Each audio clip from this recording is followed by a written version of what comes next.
નવરાત્રીનો ચોથો દિવસ એટલે માં કુશબંદાનો દિવસ. માં કુશબંદા જે સેલ્ફ લવ શીખવે છે. હવે સેલ્ફ લવ એટલે શું અને સેલ્ફ લવ શા માટે ઇમ્પોર્ટન્ટ છે? તો સેલ્ફ લવ એટલે કે જે આપણને ગમે છે એ કરીએ છીએ, જે આપણને ગમે છે એ પહેરીએ છીએ, એ ખાઈએ છીએ, એ પીએ છીએ અને એનાથી જે ખુશી મળે છે, જે હેપીનેસ મળે છે, સેટિસ્ફેક્શન્સ મળે છે, એ બીજે ક્યાંય નથી મળતું.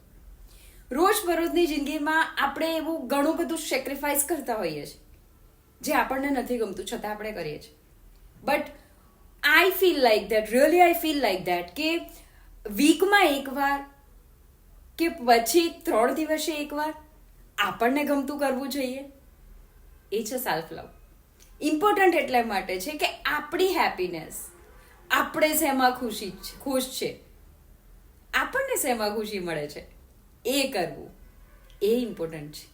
ના કે બીજાને શું ગમે છે, ના કે બીજા શું વાત કરશે. મને ગમે છે તો હું પહેરું છું, મને ગમે છે તો હું ખાઉં છું, so what, I like it and I do it, that's it. એ માં કુશબંદા શીખવે છે. So self love is more important. આપ કોને સેલ્ફ લવ કહો છો અને આપના માટે સેલ્ફ લવ શું છે? કોમેન્ટ કરજો. Thank you.